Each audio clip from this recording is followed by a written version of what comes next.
नाजरीन, आज हम आपको रैम की सोजन के लिए एक असरदार और आसान घरेलू टोटका बताएंगे। इसके 100% रिजल्ट हैं। नाजरीन, रैम की सोजन की वजह से ख़वातीन के जिस्म पर तो बुरे असरात पड़ते ही हैं, इसके साथ इनके जज्बात भी काफ़ी मुतासर होते हैं, क्योंकि रैम की सोजन की वजह से हमल नहीं ठहरता। हमल ना ठहरने की वजह से ख़वातीन नफसियाती मरीज़ा बन जाती हैं, छोटी छोटी बात पर चिड़चिड़ी हो जाती हैं, बहुत जल्द गुस्सा आ जाता है, खाना भी सही तरीके से हजम नहीं होता और बार बार खट्टी डिकारें आती हैं। रैम के मुकाम पर दर्द रहता है, सर हर वक्त भारी रहता है, जैसे सर में हल्का हल्का सा दर्द हो जो किसी भी मेडिसिन से ठीक नहीं होता, जिसकी वजह से ज़्यादातर ख़वातीन ये समझती हैं कि ये जादू का असर है, क्योंकि टेस्ट वगैरह भी सारे क्लियर होते हैं। रैम की सोजन टेस्ट या अल्ट्रासाउंड में नहीं आती है। आज हम आपको इसी हवाले से एक सादा सा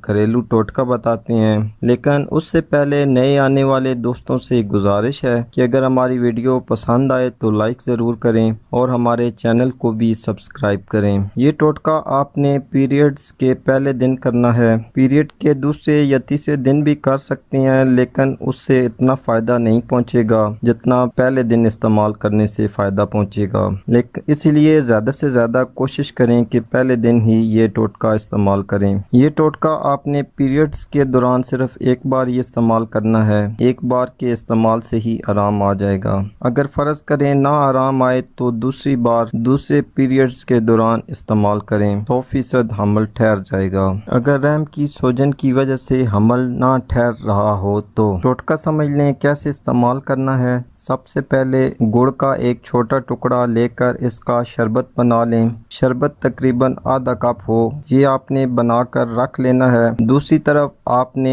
ईंट या पत्थर का एक टुकड़ा जो थोड़े बड़े साइज का हो, इसको चूल्हे पर गर्म कर लेना है। इतना गर्म कर लें कि जल्दी ठंडा ना हो। इस ईंट या पत्थर के टुकड़े को चूल्हे से उतार कर बाथरूम में रख लें। अब इसके ऊपर थोड़ा थोड़ा सा तैयारशुदा शरबत डालना है और इसका धूप लेना है। धूप आपने रैम के मुंह की तरफ से लेना है, यानी आपने जिस तरह पखाने के वक्त बैठते हैं इस तरह बैठ के इसका धूप लेना है। 2-3 मिनट के लिए धूप लें, इसके बाद बिस्तर में चले जाएं। इसके इस्तेमाल से इंशाल्लाह रैम की सोजन दूर होगी और हमल भी ठहर जाएगा। तो आज के लिए इतना ही नाज़रीन, उम्मीद करता हूँ आज की वीडियो आपके लिए फ़ायदा मंद साबित होगी। इसी के साथ इजाज़त चाहता हूँ। अल्लाह हाफ़िज़।